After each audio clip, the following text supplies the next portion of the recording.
Oi pessoal, tudo bem? Hoje nós vamos retomar nosso papo sobre O Diário do Homem Supérfluo, esse livro que vocês sabem que foi uma paixão arrebatadora na minha vida.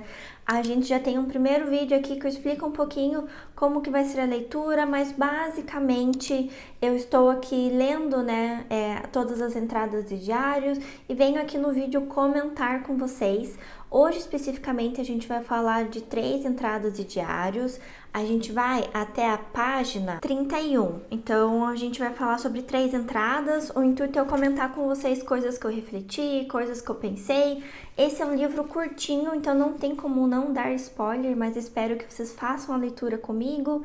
Ao mesmo tempo que você ler este livro ou escutar aqui os comentários, não invalida uma experiência ou a outra, tá? Então você pode ouvir os comentários, depois ir para o livro, ou se você já leu, fica aqui então para acompanhar esse papo. Vou deixar aqui no link da descrição o primeiro vídeo que eu fiz para vocês acompanharem, tá? Mas bora lá falar então sobre este livro aqui, que eu espero que vocês gostem minimamente tanto quanto eu gostei. Bom, aqui nós começamos então já com uma descrição do tempo, então a gente comentou no último vídeo como que isso tem uma influência na obra e como que funciona também como um sinalizador pra gente de como que estão as emoções, de como estão os sentimentos do nosso protagonista. Então aqui ele já começa falando que hoje tornou a esfriar e ficar nublado. Isso enquadra com o meu trabalho, que o trabalho dele está sendo escrever, então, essa atividade um pouco mais solitária, e nesse sentido aqui especificamente desse personagem um pouco mais lúgubre, porque ele está escrevendo essas páginas sabendo que ele vai morrer, né? E ele fala, que na vida dele ele vai contar as coisas de forma um pouco mais simples e objetiva, porque nas entradas anteriores ele ficou um pouco emotivo, mas que vem à mente ele se realmente vale a pena contar a vida dele. Isso é bem interessante porque mostra como que ele dá o peso para a própria vida, ou como ele vê valor em sua trajetória. E aqui tem uma das minhas passagens preferidas que eu vou narrar aqui para vocês, que ele fala o seguinte: minha vida não se diferencia em nada da vida da maioria das pessoas. A casa dos pais, a universidade, o serviço nos níveis inferiores, a demissão, o pequeno círculo de amigos, a pobreza digna, os prazeres simples, as ocupações modestas, os desejos comedidos, diga com sinceridade, há alguém que já não tenha passado por tudo isso?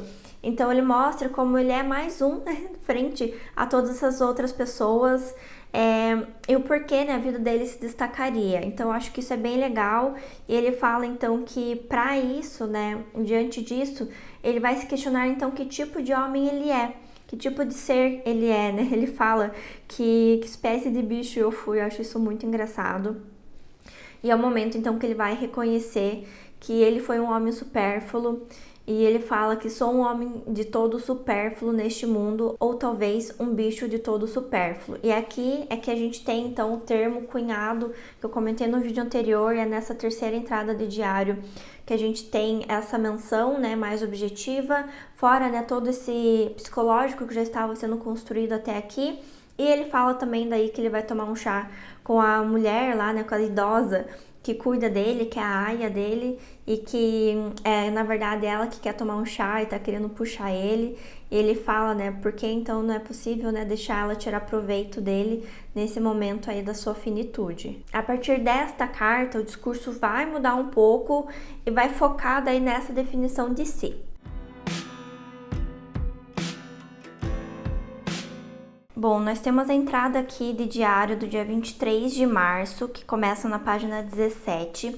Então, aqui a gente tem ele novamente trazendo o clima, que ele fala que é inverno de novo e que a neve desaba em flocos. E ele retoma aqui, então, que ele encontrou uma palavra perfeita para se definir, que é o supérfluo. Ele fala também aqui que o mundo poderia passar sem esse tipo de homem, que é o homem supérfluo. Mas a inutilidade não é a sua principal característica.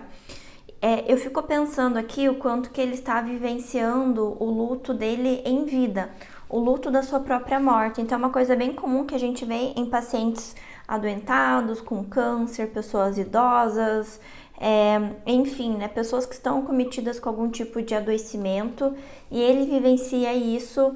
A gente não tem acesso ao que tipo de adoecimento ele está padecendo aqui no livro, mas é interessante porque quando a gente coloca isso como um ponto de vista, como um plano de fundo, na verdade, a gente percebe que são reflexões possíveis quando a gente tem ali, né, os seus dias se encerrando de vida. Principalmente quando ele fala que ele está se questionando que tipo de homem ele foi. A gente tem isso em A Morte de Ivan Ilitch, do Tolstói, que isso é bem retratado lá. Ele está tentando entrar em paz com a sua vida e, de certa forma, aqui vai acontecer a mesma coisa, mas eu prefiro 1000 vezes mais esse livro, mas tudo bem, acho que isso fala de gostos pessoais, né? Ele tem então esse luto, né, de enfrentamento que ele tá passando, e tem uma parte aqui que ele fala que, pelo visto, a natureza não contava com o meu aparecimento. Em consequência disso, tratou-me como uma visita inesperada e inconveniente, que fala muito desse sentimento que ele vai trazer em diversas vezes aqui no livro, de se sentir deslocado, de se sentir ali não fazendo parte daquele ambiente, né, de não ter um espaço para ocupar. Tanto que na página 18 ele vai falar que sempre encontrou o lugar dele ocupado, que reforça exatamente isso que eu trouxe. Aqui na página 18 vai ter uma das minhas passagens preferidas do livro. Se você for ver aqui no meu livro, ele está em rosinha e tem um coraçãozinho aqui. Normalmente eu marco nos livros em rosa aquilo que eu gosto mais, né, e coloco um coraçãozinho do lado, porque ele vai falar exatamente de como eu, como uma pessoa autista, me sinto em determinados momentos. Então ele vai falar, né, que ele tenta manifestar os sentimentos e os pensamentos deles, mas tem um obstáculo, né, e que muitas vezes ele se tornava artificial ou taciturno. Quando a gente fala do autismo, tem um processo que eu já comentei aqui com vocês no meu vídeo sobre autismo, que eu vou deixar aqui na descrição caso vocês ainda não tenham assistido, que vai ser aquela forma de mascarar sentimentos e emoções para uma maior adequação social. Isso é normal que aconteça e muitas vezes as pessoas não reconhecem os autistas como autistas porque eles sabem fazer o masking, e isso faz com que não fique tão perceptível, né, seus comportamentos disfuncionais como autistas, e que isso, na verdade, é um processo de desenvolvimento. Da mesma forma com que a criança acaba se adaptando em algumas situações, o autista também vai aprender isso, mas que às vezes, né, as pessoas acabam não identificando isso, então não reconhecendo, na verdade. Ele vai falar então aqui que ele tem essa tentativa de ser como todos. Eu acho que é um sentimento que eu compartilho muito com ele, de tentar se enquadrar numa normalidade, não querer ser ali o ponto fora da curva e sofrer em algumas represálias. Ele traz uma analogia aqui de um cavalo que eu acho muito interessante, que ele estava numa diligência e tinham 4 cavalos e o carroceiro daí vai e coloca um 5º cavalo.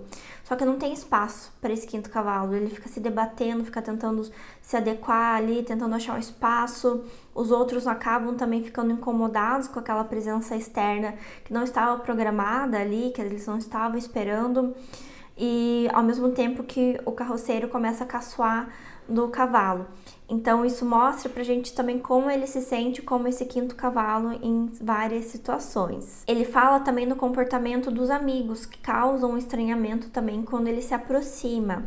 Ele fala que toda vez que ele se encontrava com eles, ficava sem jeito, vindo ao encontro dele, né? Os amigos dele ficavam sem jeito. A conversa não fluía, ficava aquela sensação estranha. E é nesse momento que a gente tem também acesso ao nome do protagonista na página 19, que eu acho, ênfase no acho, que se chama Tchukaturin. Não sei se é assim, gente. Vamos confessar que estamos falando do livro russo, então nem sempre a gente vai entender tudo. Na página 20, ele fala que, como um homem supérfluo, ele tem um cadeado interno. Então, é essa trava, né? Uma trava social, uma trava que acaba acontecendo. E eu acho muito legal ele comentar isso. Eu sinto que eu tenho isso em determinados momentos, então vocês podem ver que eu tenho uma identificação com esse protagonista e que isso transcende o texto escrito, transcende a intenção do autor e acaba realmente mexendo comigo. Ele vai falar aqui na página 20 também sobre as mulheres, e aqui é uma coisa que a gente pode pensar no livro, que ele fala muito pouco ou quase nada, mas a gente vai entender um pouco disso mais pra frente, sobre as relações amorosas que ele veio a ter, né, durante a sua vida. Da mesma forma que a gente começa a ver que ele vai falar que ele foi para uma cidade chamada Ou, mas que ele não continua esse discurso, não termina o relato, e ele comenta daí novamente que a aia dele está vindo até ali interromper o trabalho dele, e ele se questiona se para ela ele é um homem. E daí a gente pode entrar aqui numa veia super filosófica do que para ele é um homem, do que para que esse protagonista aqui entende como um personagem, como um homem, né? E o que vem a ser esse homem nessa sociedade. A gente tem aqui então a entrada do dia 24 de março, que ele define do lado da data de frio glacial. Ele vai falar que ele vai encontrar então com uma pessoa, né? Ele estava numa viagem de negócios para a cidade de Ou, e ele vai encontrar um homem lá que é a pessoa com quem ele precisa fazer esses negócios, que é o Kirila Matievich Oyogin. Não sabemos se é assim que fala, mas vamos presumir que sim. Esse homem ele era casado e tinha uma filha por quem ele se apaixonou, que é Elisavieta. Obviamente, né, que isso ia acontecer. E o contraponto aqui que é legal da gente perceber é que, ao contrário do como ele se sentia com outras pessoas, com ela ele se sentiu à vontade logo no primeiro encontro. Que a gente percebe que, como ele comentou dos amigos dele, que as coisas eram sempre difíceis, com ela deu certo, ele sentiu ali uma proximidade logo de cara. Tem uma cena aqui que é bem interessante, que ela tá com um passarinho dentro de uma gaiola, e ela chama ele para fazer carinho ali, para interagir com ela e com o passarinho. E é um elemento que vai aparecer novamente, então, no livro, porque a gente teve já uma passagem com um passarinho no falecimento do pai dele. Então, quando o pai dele falece, ele fala que tiram ele de cima do pai dele como um passarinho. E a gente tem, então, esse elemento se repetindo aqui, e que ele fala, né, o que surpreendeu ele é que ele não estava com medo. Em contraponto à primeira passagem, que ele fala que ele estava com medo, que ele estava em um profundo sofrimento. Ele fala então que ele quer encontrar refúgio, que ele quer construir um ninho, novamente uma relação com os pássaros. E tem uma parte aqui que a gente percebe então que ele tá nesse processo de estar apaixonado, de estar ali, né, querendo ficar com ela, mas que logo de cara ele quebra as nossas expectativas, porque ele fala que durante 3 semanas ele a viu todos os dias e que a sua lembrança, contudo, é dolorosa, que ele não consegue pensar sobre essa época de uma forma isolada, porque parece que, segundo ele aqui, né, parece que a amargura corrosiva que veio em seguida terminou por cingir aos poucos meu coração enternecido. Bom, a gente vai perceber então que vai ter um evento aqui que eles vão passear numa colina, e nessa colina tá um pôr do sol maravilhoso, e dá a entender que ela está esperando algo e ele não entende o que é esse algo, e ela começa a chorar, e depois daquilo a relação deles vai mudar.